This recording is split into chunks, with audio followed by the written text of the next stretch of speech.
The church was full when Claire Bennett realized the man she was supposed to marry was not coming. Every pew was crowded. Every phone was ready. Every whisper landed against her skin like a tiny blade. Outside, rain slid down the stained glass windows of St. Aurelius Cathedral, blurring the city lights of Boston into streaks of gold and silver. Inside, hundreds of candles flickered beneath arches high enough to make a woman feel small, even on the happiest day of her life. Claire stood at the altar in a white satin dress that had taken 8 months of payments and 3 rounds of alterations to fit her body without apology. Curvy, soft, ordinary, the kind of woman people complimented carefully. The kind of woman relatives called beautiful only after saying she had such a sweet face. Her bouquet trembled in her hands. White roses, baby's breath, a pale blue ribbon wrapped around the stems. The music had already played twice. The priest had stopped pretending not to notice. And somewhere in the 3rd row, Claire's mother was crying into a folded tissue. Not from joy, but from shame. Then Claire's phone buzzed. Her maid of honor, Emily, picked it up from the small table beside the altar, glanced at the screen, and went so pale the flowers in her hands looked colorful by comparison. Claire. She whispered. Claire already knew. Some part of her had known from the moment the groom's side of the church started checking their watches. She took the phone. The message was from Julian. 6 words. I can't marry someone like you. The cathedral went silent in a way silence should never go. It was not empty. It was watching. Claire's breath disappeared. Her ribs felt too tight. For one terrible second, she saw herself the way she feared everyone else saw her.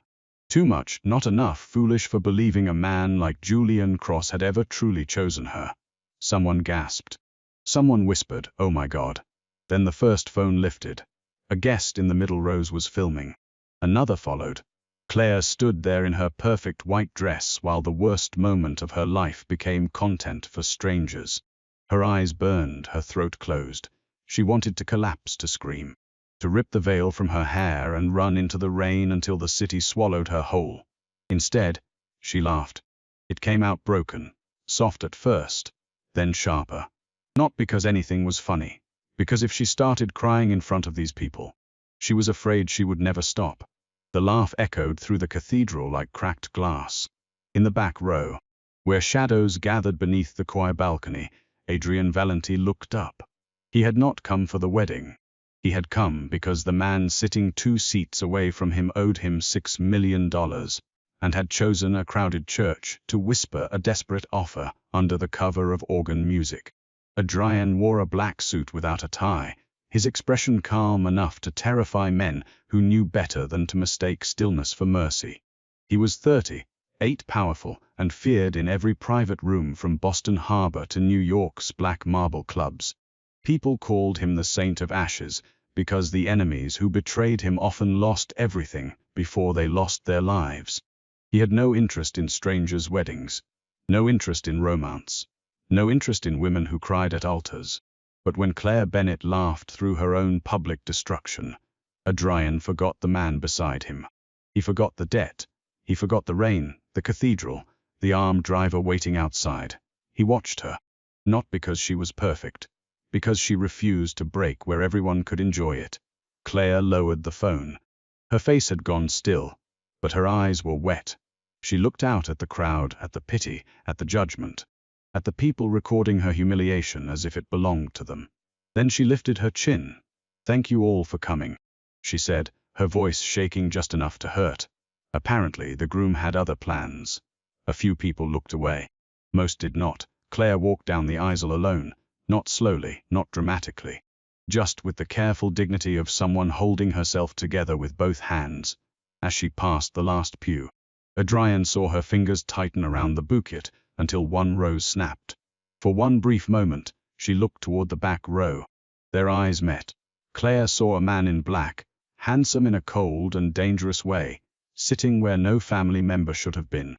He did not look sorry for her. He did not look amused. He looked as if he had seen something valuable that everyone else had missed. The look unsettled her. Then she was gone. The cathedral doors opened. Rain rushed in, and Claire Bennett disappeared into the storm. Adrian did not move for several seconds. The debtor beside him swallowed. Mr. Valenti. About our arrangement, Adrian's gaze remained on the doors. Who was the groom? The man blinked. What? The groom, Adrian said calmly, his name. Julian Cross, the man answered, confused. Real estate. Investments. Some charity circles. Adrian finally turned his head. His eyes were dark, unreadable, and empty of warmth. Find out why he ran 3 days later. Claire sold her wedding dress in a consignment shop that smelled faintly of lavender and old heartbreak. The shop sat on a narrow street near Beacon Hill, tucked between an antique bookstore and a jewelry repair store. Outside, rainwater dripped from a green awning. Inside, dresses hung in plastic sleeves like ghosts of better decisions.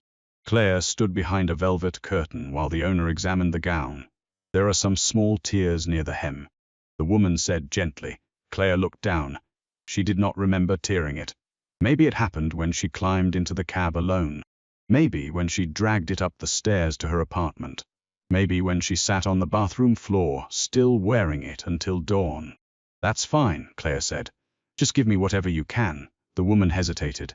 Are you sure? Claire smiled. Because she had become very good at smiling when people wanted her to make their discomfort easier. I need rent more than I need memories. The bell over the shop door rang. Claire did not look up. She was too busy trying not to feel the empty place on her finger where a ring had been. Then the shop went still. Not quiet, still, like the air itself had noticed someone dangerous had entered. Claire turned. The man from the back row of the church stood near the door, rain darkening the shoulders of his black coat. He looked wrong among the lace and silk. Too controlled, too sharp, too much like violence that had learned manners. Claire's stomach tightened. She said before she could stop herself. His gaze moved from her face to the wedding dress draped over the counter, then back to her. Claire Bennett. Her body stiffened. How do you know my name? Everyone in that church knew your name by the end. Pain flashed across her face before she hid it. Adrian noticed. He noticed everything. I didn't mean it as an insult, he said. That's comforting, Claire replied. Usually men only insult me when they're retrying. The corner of his mouth moved slightly. Not quite a smile. The shop owner sensed something and quietly disappeared into the back. Claire folded her arms over her chest, suddenly aware that she was wearing jeans, an old cream sweater, and no makeup. Her hair was tied messily at the back of her neck. She looked like a woman who had slept badly for 3 nights and eaten nothing but coffee and humiliation. Adrian looked like money, danger, and the kind of man who never had to wonder whether he was wanted. What do you want? Claire asked. A conversation. About what? The man who left you. Her face hardened. I'm not discussing Julian with a stranger. Good, Adrian said. You shouldn't discuss him with anyone you don't trust. I don't trust you. I know, the answer surprised her. Most men tried to charm distrust away. Adrian seemed to accept it like a fact. Claire looked toward the door. Then we were done. She moved past him. He did not block her. That mattered. Though she wished it did not. As she reached for the handle, he spoke. He hurt you publicly because he wanted the world to believe you were the embarrassment. Claire froze. Adrian's voice stayed calm.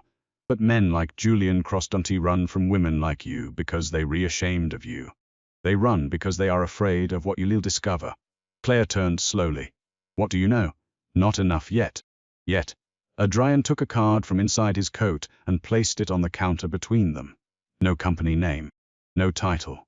Just a phone number embossed in black. If he contacts you, call me. Claire almost laughed again. But this one had no humor in it. And why would I do that? Because when men like Julian disappear before a wedding, they usually leave a mess behind. And women like you are often left standing in the wreckage. Women like you. Claire flinched. Adrian saw it immediately. His eyes sharpened not with irritation but with regret. I meant strong women, he said quietly. Not foolish ones. Claire stared at him for one dangerous second. She wanted to believe him. Then she remembered the church, the message, the phones, the laughter she had forced from her own broken chest. I don't need saving, she said. No, Adrian replied. You need the truth. She left the card on the counter and walked out into the rain. But halfway down the street, she realized she was still thinking about the way he had looked at her. Not with pity, not with hunger, with recognition, and somehow that frightened her more than either. By the end of the week, Claire's humiliation had gone viral. Not celebrity viral, not headline viral. Worse, local viral, the kind of cruel, intimate exposure that followed a woman to the grocery store, the subway platform, the office elevator. People had edited the clip of her laughing at the altar and added captions. When your man sees the bride without the filter, she really thought he was coming. That laugh when reality hits. Claire deleted every app from her phone, and still could not escape it. At the nonprofit, where she worked organizing housing support for women leaving abusive relationships, co-workers avoided mentioning it. That almost made it worse. Sympathy hung over the break room like smoke. Her boss, Marlene, called her into the office on Friday afternoon. "You know we love you here," Marlene began. Claire closed her eyes. Nothing good ever came after that sentence. We had done us asking questions. With the video circulating, and Julian's name attached to several of our sponsors, you refiring me. No, Marlene said quickly, a temporary leave, paid for 2 weeks. Claire gave a small, hollow laugh. There it was again. The sound her body made when pain had nowhere else to go. "I got abandoned at the altar," Claire said, "and now I'm bad for Dunner Optics." Marlene looked ashamed. Claire stood before she could cry. "Keep the 2 weeks. I'll need my desk cleared by Monday." That evening she walked home through rain so cold it numbed her hands. Her apartment was on the 3rd floor of a brick building with bad heating and a front door that never locked properly. A black SUV was parked across the street. Claire noticed it because after a public humiliation, a woman noticed every pair of eyes. The windows were tinted. The engine was running, her pulse quickened. She climbed the stairs faster than usual, locked her apartment door, and stood with her back against it, listening. Nothing, only rain against glass. She told herself she was being paranoid. Then her phone buzzed. Unknown number. For a moment, she thought of Adrian's card. She had left it at the shop. She answered anyway. Julian's voice slipped through the line like a hand around her throat. Claire. All the air left her. She had imagined this moment for days. Imagined screaming, begging, demanding answers. But hearing his voice made her feel suddenly small again. "What do you want?" she whispered. "I made a mistake." Her laugh came out sharp. "You texted me at the altar." I panicked. "You said you couldn't marry someone like me." Silence. Then Julian sighed, as if her pain was an inconvenience. "I was under pressure. From who? That's not important. It became important when you ruined my life." His voice dropped. "Listen to me carefully. If anyone asks about the charity accounts, you never saw anything. You don't know anything. You never looked at my laptop." Claire frowned. "What accounts?" "Don't play innocent. I'm not playing anything. I don't know what you were talking about." Another pause. This one colder. "Then keep it that way." The call ended. Claire stood in the dim light of her kitchen, phone in hand, heart hammering. Then someone knocked on her apartment door. Not loud, not aggressive. 2 calm knocks. Claire did not move. The knock came again. She picked up a kitchen knife with shaking fingers and looked through the peephole. Adrian Valenti stood in the hallway. The knife lowered an inch, then came back up because she remembered he was still a stranger. She opened the door only as far as the chain allowed. "How did you find me?" "Your front lock is broken," he said. "That doesn't answer my question." "No," he said. "It answers the one you should be asking." Claire stared at him through the gap. Rain clung to his dark hair, his coat was wet. Behind him, the hallway lights flickered. "You followed me." "I had someone watch the street after I learned Julian made contact." Her stomach twisted. "That is not comforting." "It wasn't meant to be." "Then what was it meant to be?" "Effective." Claire almost shut the door. Adrian placed nothing in the way. He did not force it. He simply stood there, letting her decide. That made her angrier. "Men like you always think protection is permission," she said. His face changed, barely, but enough. "You rewrite." She blinked. Adrian continued. "I should have asked." The apology unsettled her more than the surveillance. "Who are you?" Claire whispered. "You already know enough to be afraid." "I'm afraid of many things right now." His gaze dropped to the knife in her hand, then to her face. "Good," he said softly. "Fear can keep you alive. Just don't waste it on the wrong man." A sound came from the stairwell below. A creak, a whisper. Adrian's eyes shifted. Everything about him changed without movement. The man in the hallway became something colder. Sharper, older than Mercy, he stepped closer to the door. "Claire," he said, "close the chain." "What now?" She did. He reached inside his coat. Her breath caught when she saw the gun. Before she could scream, 3 men rushed up the stairs. The hallway exploded into violence. Adrian moved like he had been born in the dark. One man hit the wall before Claire understood what had happened. Another grabbed Adrian's arm. And Adrian broke something with a sound Claire would hear in nightmares. The third pointed a gun toward the apartment. Toward her. Adrian fired once. The man dropped. Claire stumbled backward, one hand over her mouth. The apartment smelled of rain, metal, and terror. Adrian turned back to her. There was blood on his knuckles. Not all of it his. Claire's knife clattered to the floor. He looked at the broken fear in her face and did not come closer. "Pack a bag," he said. Her voice shook. "You just shot someone outside my apartment." "Yes. You expect me to go with you?" "No," Adrian said. "I expect you to survive the night. Whether you hate me afterward is your choice." Outside. Tires screeched. The black SUV door opened below. Claire looked past him at the bodies in the hall, at the blood, at the gun in his hand, at the man who had watched her laugh at the altar, and now stood between her and death, as if that was where he belonged. "Why?" she whispered. For the first time, Adrian did not answer immediately. When he did, his voice was quiet. "Because Julian ran from more than a wedding." The safe house was not a house. It was a mansion on the edge of the Atlantic, hidden beyond iron gates and pine trees bent by coastal wind. Black SUVs moved like shadows across the gravel drive. Armed men stood beneath the rain as if weather did not apply to them. Claire sat in the back seat, wrapped in Adrian's coat, watching luxury and danger blur through the window. Her body had not stopped shaking. She hated that he noticed. When the SUV stopped, Adrian opened her door himself. Claire stepped out and nearly slipped on wet stone. His hand caught her elbow, firm, warm, immediate. The touch lasted less than a second before he released her, as if he had reminded himself she had not given permission to be held. That single restraint made something in Claire's chest ache. She hated that too. Inside, the mansion smelled of cedar, leather, and old money. A grand staircase curved beneath a chandelier made of black crystal. Fire burned in a marble hearth, throwing light across paintings of men who looked as ruthless as Adrian. A woman in her 60s waited in the foyer. "Mr. Valenti," she said. "Elise," he replied, "this is Claire Bennett. She needs dry clothes, food, and a room with no exterior access." Claire bristled. "I'm standing right here." Adrian turned to her. "Yes, so don't arrange me like furniture." One of the armed men nearby looked startled. Elise's mouth twitched as if she were hiding a smile. Adrian studied Claire for a long second, then he said, "My mistake." Again that calm admission. No defensiveness. No wounded male pride. It was infuriatingly hard to fight. Claire looked away first. Elise led her upstairs to a room larger than her entire apartment. The bed was dressed in white linen. The windows faced the black ocean. In the bathroom, towels were warm, the mirror spotless. And the shower had 6 settings Claire was too exhausted to understand.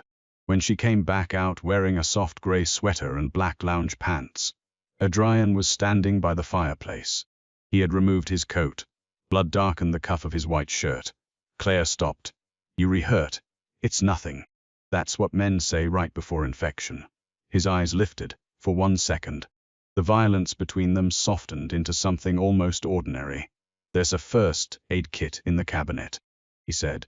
Claire gave him a flat look. "You have a mansion full of armed men and no doctor." "I have several doctors." "Then call one. They ask questions. And I done tea. You ask better ones." She should have walked away. Instead, she found the first aid kit and made him sit in a leather chair near the fire. Adrian obeyed without comment. Claire rolled up his sleeve. There was a deep cut along his forearm, probably from a knife. Blood had dried against his skin. His hands were strong, scarred, elegant in a way that felt unfair. She cleaned the wound with more force than necessary. He did not flinch. "Does anything hurt you?" she muttered. "Yes." The answer was too quiet. Claire looked up. Adrian was watching her face, not his arm. The firelight caught the hard lines of him, the controlled mouth, the dark eyes that seemed to see too much. For a moment, the room narrowed to the space between them. Claire felt his knee near hers, his breath, his silence. The strange intimacy of tending to a dangerous man who had killed for her less than an hour ago. Her fingers slowed. Adrian noticed. His gaze dropped to her hand, then rose again. He could have touched her. She saw the thought pass through him. Then he closed his hand into a fist against his own thigh and looked away. Claire finished bandaging him. "Why were those men coming for me?" she asked. Adrian stood, putting distance between them as if he needed it too. "Julian stole money from dangerous people. You, not only me." Claire's stomach turned. "How much? Enough to start a war. And what does that have to do with me?" Adrian walked to the window. Rain hammered against the glass beyond him. "Julian used your non-profit as a laundering channel. Charity accounts, donor funds, housing grants. He moved money through names no one would question." Claire felt sick. "No. Yes. I would have noticed. Maybe that's why he ran." The word struck harder than shouting. Claire sank onto the edge of the bed. Julian had not left because she was unlovable. Not only because of that. He had left because she might have found something. Because humiliating her made her look unstable, desperate, easy to dismiss. The realization did not heal the wound. It changed its shape. "He made me the joke," she whispered, "so no one would believe me." Adrian's expression went deadly calm. "Yes." Claire wrapped her arms around herself. The room felt too large. Her voice came out small despite her effort. "Did you know before the wedding?" "No." "Did you know him?" "Not personally." "But you knew of him?" "Yes, because you were a criminal." Adrian did not deny it. The silence was answer enough. Claire stood, anger rising because fear needed somewhere to go. "So what now? I stay here while you and your men decide what happens to my life?" "No," Adrian said. "You stay here until I know who else wants you dead." "That sounds like the same thing with better furniture." His mouth tightened. Claire stepped closer, though everything in her body warned her not to. "I am not your responsibility." Adrian's eyes darkened. "No," he said. "You are not. Then stop acting like I belong to you." The room went silent. Something dangerous moved through his expression. Not anger exactly. Possession, restrained so hard it looked like pain. "You done tea," he said. Claire held his gaze. "Good." His voice dropped. "But if another man points a gun at you, I will remove him from this world before he finishes breathing." The words should have horrified her. They did. But beneath the horror was something more complicated. Because Julian had abandoned her with 6 words. Adrian spoke like a man who would fight death itself before letting it touch her. Claire looked away first. "That doesn't make you good." "No," Adrian said. "It makes me useful." She should not have dreamed that night. But she dreamed of the church, the guests, the phones, Julian's message glowing on the screen. Then the aisle turned into a dark road slick with rain, and a black SUV waited at the end. Adrian stood beside it, blood on his hands, watching her as if she were both a question and an answer. Claire woke before dawn. The mansion was quiet. She walked downstairs barefoot, wrapped in the borrowed sweater, and found Adrian in the kitchen. Not a chef, not a servant, Adrian himself. He stood by the counter, sleeves rolled, pouring coffee into 2 black mugs. Claire stopped in the doorway. He looked up. "I didn't think Mafia Bosses made coffee." "I done tea make coffee for most people." The line landed too softly, too close. Claire crossed her arms. "Done tea flirt with me. I wasn't tea you were." Then I was doing it badly. Against her will, a laugh almost escaped. She swallowed it. Adrian slid 1 mug across the counter, then stepped away from it so she could take it without coming near him. She noticed. "Again, you re very careful," she said, "with you." Her fingers tightened around the mug. "That sounds like another line." "It isn't tea." "You don't know me." "No, then why do you look at me like that?" For once Adrian seemed caught. Only for a second. But Claire saw it. He looked toward the rain-dark windows. "In that church," he said, "everyone watched you suffer. Some pitied you. Some enjoyed it. You laughed so they couldn't own your pain." Claire's throat tightened. "I was falling apart, yes," he said, "and still you stood." No one had said that to her. Not her mother. Not Emily. Not the coworkers who sent careful texts full of hearts and soft words. They had all seen the humiliation. Adrian had seen the survival. Claire looked down at the coffee. "You re dangerous," she whispered. "Yes. You scare me."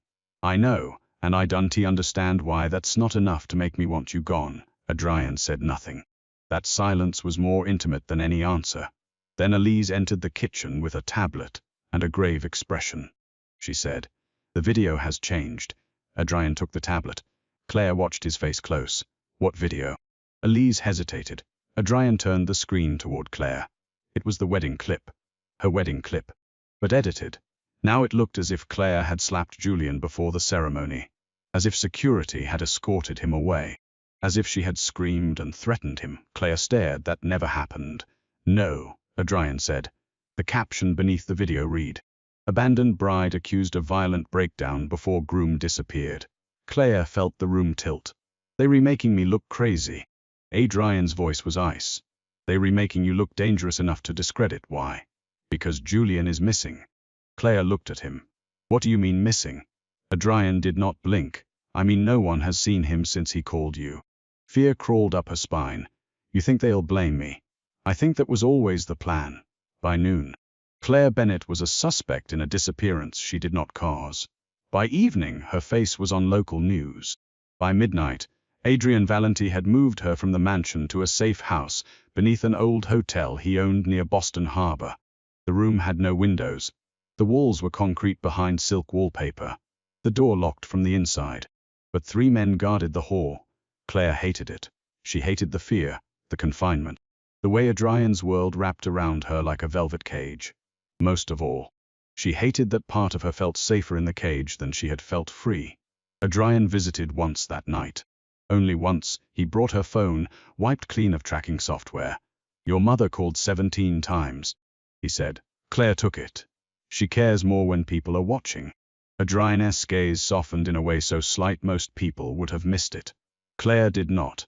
"My mother spent the reception apologizing to Julien's family," she said. "As if I had failed to be abandoned politely." Adrien's jaw tightened. Claire looked at him. "Don't what? Look like you want to punish everyone who hurt my feelings."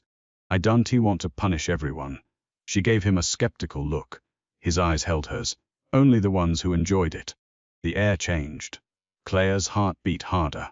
Adrien stood near the door, far enough away to be respectful. Close enough to make the room feel smaller. "You should sleep," he said. "I can tea." "No. Can you?" "Rarely." The answer slipped out before he could hide it. Claire studied him.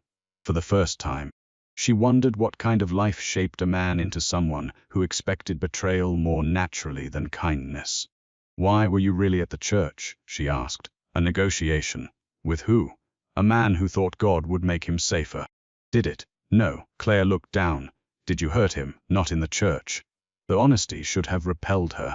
Instead, it grounded her. Adrien did not pretend to be clean. Julien had smiled like sunshine while poisoning every part of her life. "I don't know what to do with you," she admitted. Adrien's voice lowered. "You don't have to do anything with me." "That's not true. You keep appearing. You can tell me to leave." "You want I will." Claire looked up. Adrien held her gaze steadily. "If you tell me to stay away from your room, I will stay away. If you tell me not to touch you, I want tea. If you tell me you hate me, I'll believe you. But if someone comes for you, Claire, I will not ask permission to stop them." Her name in his mouth felt like a match struck in darkness. She should have told him to leave. Instead, she asked, "And if I ask you to stay outside the door?" Something moved in his eyes, not victory, relief. "Then I stay outside the door." That night, Claire slept for 5 hours because Adrien Valenti sat in a chair in the hallway with a gun across his lap and did not move until dawn. The next days became a strange, dangerous rhythm. Claire stayed hidden while Adrien's people untangled Julien's lies. Money had moved through charity accounts. Documents had been forged using Claire's login. 3 shell companies tied back to a rival family called the Kovacs Syndicate and Julien Cross. The charming groom who had once kissed Claire's forehead and told her she was the safest place in his life, had been working as a courier between worlds he had no right entering. Claire learned all this in pieces. Adrien never overwhelmed her with information. He brought truth like medicine. Bitter, measured, necessary. But he also brought other things. Coffee in the morning. A book from the hotel library when she mentioned she used to read to calm down. A pair of sneakers because she had left her apartment in heels. A lemon tart from a bakery she had once told Emily she loved. Though she had no idea how Adrien knew. When she confronted him, he said. Elise asked your friend. You questioned Emily, I asked politely. You don't do anything politely. I did for you. Claire stared at him. Then she looked away before he could see how badly that sentence affected her. He was not soft, never soft. He still took calls in a voice that made grown men sound afraid through the speaker. He still disappeared at night, and returned with bruised knuckles. He still carried the atmosphere of a locked room. A loaded gun, a final warning. But with Claire he practiced restraint like a discipline. He did not touch unless necessary. Did not crowd unless danger demanded it. Did not call her beautiful like a man trying to win points. The first time he did say something close, it was in the hotel's abandoned ballroom. Claire had wandered there after midnight. Unable to sleep, drawn by the soft ruin of it. The ballroom overlooked the harbor. Moonlight touched the dusty floor. Chandeliers hung dark above them like frozen rain. Adrian found her standing in the center of the room. You shouldn't be alone, he said. She turned. I am in a fortress full of men with guns. That doesn't mean you're safe from yourself. Claire gave a tired smile that was almost poetic. He walked in slowly, hands visible. As if she were a wild thing he did not want to startle. She looked around the ballroom. This hotel used to host weddings. Yes, funny. No, Adrian said. Cruel. Claire wrapped her arms around herself. I keep thinking about the dress, she said. How stupid I looked. All that white, all that hope. Adrian's expression hardened. You did not look stupid. You don't have to say that, I know. Then why say it? Because it's true. Claire turned away, emotion rising too fast. You don't understand what it's like, she said. To walk into a room and feel people deciding whether you're worthy before you even speak. To have men date you because you're nice, safe, grateful. To wonder if someone proposed because he loved you or because he thought you'd never leave. Adrian was silent. Claire laughed softly. There it is. Too much. No. She looked at him. Adrian stood beneath the dead chandelier, his face half in shadow. You think your softness makes you easy to wound, he said. It doesn't. It means you survived without becoming cruel. Claire's eyes filled before she could stop them. Adrian saw and took one step forward, then stopped. That restraint again, the almost touch, the choice not to take what she had not offered. Claire hated how much she wanted him to close the distance. So she did it first. One step, then another. Not into his arms, not yet, just close enough to feel the heat of him. Adrian looked down at her as if every violent instinct in him had gone still. Claire, he warned softly. What? If you come closer because you're afraid, I'm always afraid lately, that isn't an answer. She swallowed. I don't know why I came closer. His gaze dropped briefly to her mouth, then returned to her eyes. The air turned fragile, dangerous, alive, then gunfire shattered the windows. Adrian moved before the sound finished. He grabbed Claire and pulled her down behind a marble column as bullets tore through the ballroom, exploding glass across the floor like silver rain. Claire screamed. Adrian covered her body with his. His weight was heavy, protective, absolute. Men shouted in the hall. Black-clad attackers moved beyond the shattered windows. Adrian fired back over the column, calm as death. Claire pressed her face against his chest, trembling. His heart was steady. That terrified her almost as much as the bullets. Stay down, he said. One attacker climbed through the broken window. Adrian shot him twice. Another raised a rifle toward Claire. Adrian's face changed. It was not anger. It was something worse. A line had been crossed inside him. He rose into gunfire like a man who had no interest in surviving if she did not. The ballroom became chaos, muzzle flashes, broken chandeliers, men falling. Claire crawled behind the overturned piano. Hands cut by glass, breath ragged. Then she saw Julian, across the ballroom, alive, dressed in black. Holding a gun, their eyes met. He smiled, not ashamed, not sorry, triumphant. Claire, he shouted over the gunfire. You should have stayed pathetic. It suited you better. The words struck deep. Adrian heard them. He turned slowly. Even in the chaos, something about his stillness made the room feel colder. Julian's smile faltered. Adrian stepped toward him. Run, Adrian said. Julian fired. Adrian took the bullet in his side and kept walking. Claire screamed his name. Adrian did not stop. Julian backed toward the broken window, suddenly pale. But before Adrian could reach him, smoke filled the ballroom. The fire alarms roared. More men stormed in. Julian disappeared into the storm beyond the terrace. Adrian staggered. Claire ran to him. This time, when she grabbed him, he let her. Blood spread beneath his ribs.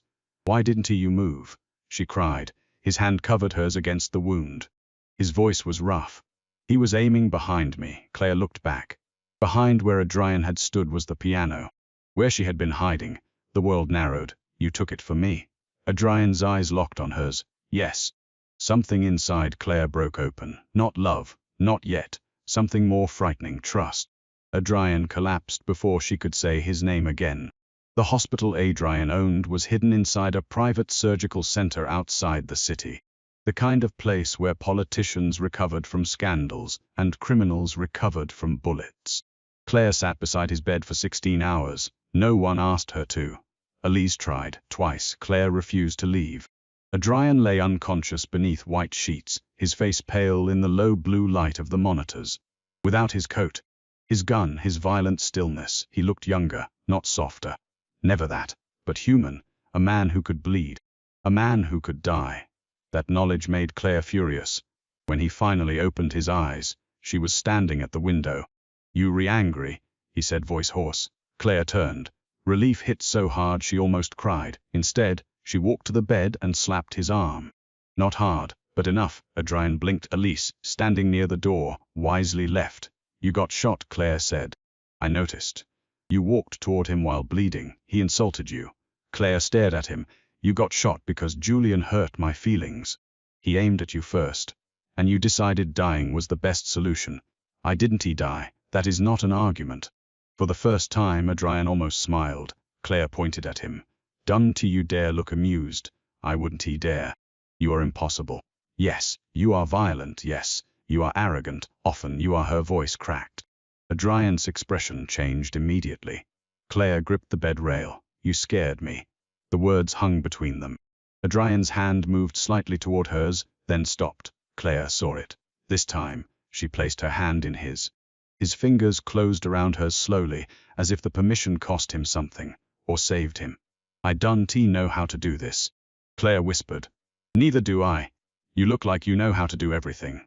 "I know how to win wars," Adrian said. "I don't know how to deserve you." Claire's breath caught. There it was. Not charm, not possession. A confession stripped of elegance. "You don't even know if I want this," she said. His thumb moved once across her knuckles. "I know. I'm scared of your world. You should be. I'm scared of you." His face closed, but he did not let go. "I know." Claire looked at their joined hands. "But I'm also scared of how safe I feel when you re-near me." Adrian's eyes darkened with something like pain. "Claire," she shook her head. "No, don't make it easier. Don't say something perfect. I'm not ready to forgive the universe. Just because you showed up with expensive coffee and a gun. I wasn't going to." "What were you going to say?" Adrian held her gaze. "That I can wait." Her heart twisted. "For how long?" His answer was immediate. "As long as it takes." Julian sent the next message 2 days later. Not to Claire's phone, to every major local news outlet. A video. In it, Julian stood in what looked like an abandoned church. Bruised but smiling. He claimed Claire had known everything. The stolen charity money. The laundering. The mafia ties. He claimed she had seduced Adrian Valenti before the wedding. That she had staged the abandonment. That she had used public sympathy to hide criminal activity. Then he said the line that turned Claire cold. "If Claire wants the truth to come out, she knows where to meet me. Midnight. St. Aurelius, where it all began." Adrian watched the video once. Then he turned it off. "No." Claire stood across from him in the hospital suit. "You don't even know what I was going to say." "You were going to say you will go." "I have to. No, my name is being destroyed. I can fix that. With what? More violence, if necessary." Claire stepped closer. "That is exactly why I have to go. Because every time something happens to me, you turn the whole world into a battlefield." Adrian's face hardened. "It is a battlefield. It wasn't mine until Julian dragged me into it. And now you think walking into a trap will get you out. I think hiding behind you forever will destroy me in a different way." The words landed. Adrian looked away. Claire softened, though she tried not to. "I spent my whole life believing I should be grateful for whatever love I could get," she said. "Julian used that.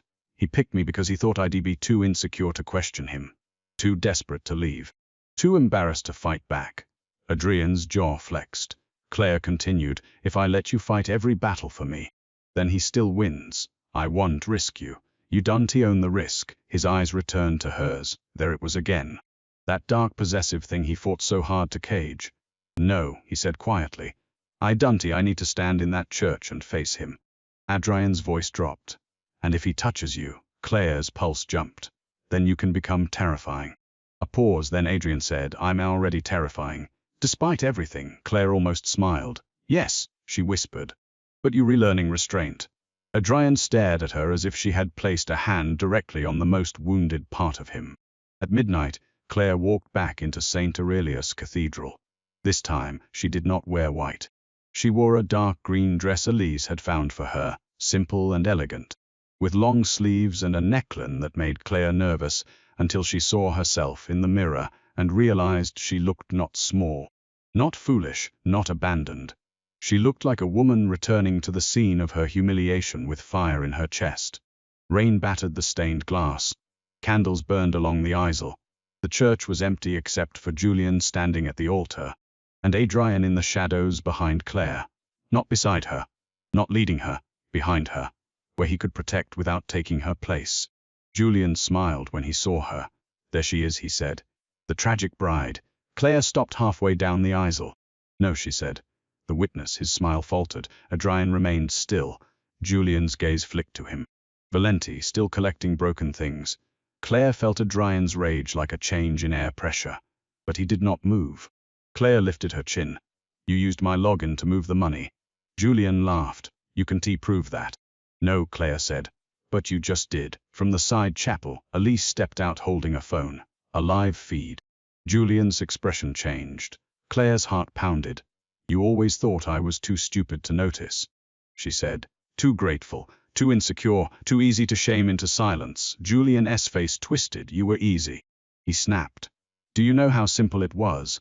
Smile at the sad curvy girl. Tell her she is beautiful. Let her think she finally got picked. The words hit. They still hurt. But this time, Claire did not laugh. She did not break. She stood there and let the pain pass through her without becoming it. Behind her, Adrian moved. Just one step. Claire lifted her hand slightly. Stop. Adrian stopped. Julian noticed and something like fear entered his eyes. Not because Adrian obeyed, because Claire had the power to make him obey. You don't get to define me anymore, Claire said. Julian sneered, and he does. No, Claire said. That's the difference. The cathedral doors burst open.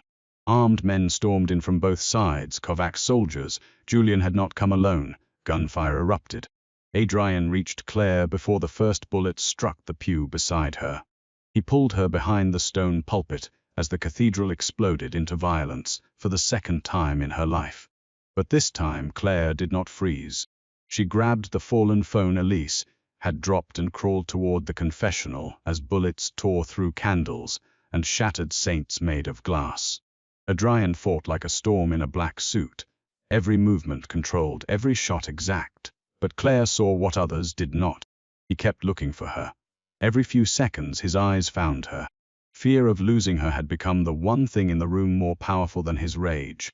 Julian grabbed Claire near the confessional. His hand clamped around her wrist. There you are, he hissed. Claire twisted, but he pulled her against him. Pressing a knife beneath her ribs, Adrian turned. The entire cathedral seemed to stop. Julian smiled over Claire's shoulder. Put the gun down, Valenti. Adrian's gun lowered. Claire's breath shook. Julian laughed. Look at that. The Saint of Ashes kneels for the unwanted bride. Adrian's eyes did not leave Claire. So you hurt. Julian pressed the blade harder. I said put it down. Adrian placed the gun on the marble floor. Then he lowered himself to one knee. Gasps echoed from the remaining men. Claire stared at him. The most feared mafia boss in the city kneeling in a church soaked with rain and gun smoke, not from weakness, but because her life mattered more than his pride. Julian's voice sharpened. Pathetic, Adrian's gaze remained on Claire. No, he said calmly. Devoted, Julian's face twisted with disgust. That was his mistake. For half a second. The knife loosened. Claire drove her elbow back into his ribs as hard as she could. Adrian moved. One shot. Julian screamed and dropped the knife. Adrian crossed the space between them before Julian hit the floor. He caught Claire, pulled her behind him, and stood between her and the world with blood running down his side, beneath the reopened bandage. Julian writhed on the marble, clutching his shoulder. Adrian pointed the gun at his head. Claire grabbed Adrian's arm. Dante, his chest rose and fell. Claire, Dante killed him for me. He deserves worse. I know. Adrian's eyes were black with violence. Claire stepped closer, trembling but steady. If you love me, don't make his death the beginning of us. The word love changed him. Not softly, painfully, like something locked inside him had finally been named. Adrian lowered the gun. Police sirens wailed outside. Julian was arrested, screaming Claire's name. The live feed had caught everything. Not just Julian's confession, not just the attack, but Claire standing in the church, refusing to be defined by the man who tried to destroy her. By morning, the world knew the truth. By afternoon, Claire Bennett was no longer the abandoned bride everyone mocked. She was the woman who exposed a criminal laundering ring. The woman who faced her runaway groom in the church, where he humiliated her. The woman the most feared man in Boston had knelt for. That last part became its own storm. Photos spread across every screen. Adrian Valenti on one knee. Claire in green, rain and shattered glass behind them. The headlines called it obsession. Scandal. Dangerous romance. Claire turned off her phone. She did not want headlines, she wanted quiet. Adrian gave it to her. For 2 weeks after the church, he did not push. He sent security, but discreetly. He had her apartment repaired. But only after Elise asked permission. He returned the wedding dress she had sold, not as a symbol of pain, but cleaned, restored, and folded in a white box with a note. You decide what becomes of it. Claire stared at the note for a long time. Then she called him. He answered on the first ring. Claire. Her name sounded different now. Not like possession. Like restraint barely surviving devotion. I want to see you, she said. Silence. Then where? The hotel ballroom. When Adrian arrived, the ballroom had been repaired. The windows replaced. The floor cleaned of glass. But Claire had changed it. Candles lined the walls. The old piano stood open. And in the center of the room, on a dress form, was her wedding gown. Not white anymore. Claire had dyed it deep emerald, the color of survival. Adrian stopped in the doorway. Claire stood beside it wearing a simple black dress, her hair loose, her hands nervous but steady. I didn't want to burn it, she said. I thought about it. A lot. Adrian walked in slowly. What changed your mind? I realized the dress didn't betray me. Julian did. Adrian's gaze moved over the gown. Then back to her. It's beautiful. For once, Claire said softly. I think so too. He looked at her then. Fully, carefully, with such controlled emotion that Claire felt it in her bones. You are, he said. Her breath caught. He did not add anything, did not soften it, did not explain. He simply let the truth stand. Claire's eyes filled. I'm still scared, she whispered. I know. I still don't know how to love someone like you. Adrian stopped a few feet away. There is no one like me. Despite the tears, she laughed. This laugh was different. Warm, real, astonished by its own existence. Adrian's face changed when he heard it, as if the sound had reached a place in him no one else had ever touched. Claire saw it. The moment he remembered the broken laugh at the altar. The moment he compared it to this one. The moment he understood she had survived. She stepped closer. Adrian. Yes, you can touch me now. For a man who commanded armies of criminals without blinking. He looked almost undone by the permission. He lifted his hand slowly and touched her face with the backs of his fingers. So gently it hurt. Claire closed her eyes. Not because she was afraid. Because for the first time in her life, being touched felt like being chosen, not claimed. Adrian leaned closer, then stopped just before their lips met, still giving her the final choice. Claire rose onto her toes and kissed him. The kiss was not soft for long. It carried everything they had survived. The church, the blood, the rain, the fear, the restraint. The nights he stayed outside her door, the moment he knelt with a gun on the floor, because losing her mattered more than power. Adrian's arms closed around her carefully at first, then with a shudder, as if devotion had finally broken through discipline. Claire held him back, not desperately, not gratefully, freely. When they pulled apart, Adrian rested his forehead against hers. I know how to be gentle with the world, he said. Claire touched his jaw. I am not asking you to be gentle with the world. His eyes opened. She smiled through tears. Just honest with me. Adrian kissed her hand, a vow without witnesses. A month later, Claire reopened the non-profit under a new name, the Bennett House. A safe place for women whose lives had been shattered by men who counted on their silence. The first fundraiser was held in the restored ballroom of Adrian's hotel. No wedding decorations, no white roses, no pity. Just candlelight, black marble, emerald silk, and women laughing without fear. Claire stood at the balcony overlooking the harbor, wearing the emerald gown remade from her wedding dress. It fit her body without apology. It carried no shame now. Behind her, the ballroom quieted. She turned. Adrian Valenti had entered. Black suit, no tie, the same dangerous calm. The same eyes that had found her in a cathedral full of people, and seen strength where others saw humiliation. But this time he did not stand in the back row. He walked toward her in full view of everyone. Guests whispered. Cameras lifted. Claire's souled fear stirred. Then Adrian stopped before her and offered his hand, not a command, an invitation. Claire looked at the room, at the people watching, at the phones, at the world that had once turned her pain into entertainment. Then she smiled, and placed her hand in his. Adrian led her to the center of the ballroom. Music began, slow, dark, beautiful. Claire felt every eye on her, but she did not shrink. Adrian's hand rested at her waist with careful strength. His other held hers as if it was something sacred and dangerous. You're staring, she whispered. Yes. People are watching. Let them. Her lips curved. You like terrifying rooms, don't you? I like watching you stop being afraid of them. Claire's throat tightened. As they danced beneath the black crystal chandelier, rain began again outside, silvering the harbor windows. Adrian leaned close, his voice meant only for her. The first time I heard you laugh, I thought it was the sound of someone breaking. Claire looked up. His eyes held hers. Tonight, he said. It sounds like someone free. Claire felt the last piece of the altar fall away. Not forgotten, not erased. Transformed, she had been left, humiliated, framed, hunted. But she had not become the woman Julian tried to make her. She had become something far more dangerous. A woman who knew her worth. A woman who could stand beside a monster without becoming his victim. A woman who had learned that love was not being rescued from her own life. It was being seen clearly and still chosen. Outside, black SUVs waited in the rain. Inside, the city's most feared man held her like she was the only peace he had ever known. And when Claire Bennett laughed this time, no one dared mock the sound. Because Adrian Valenti smiled like a man who would burn the whole world down before letting anyone take it from her again.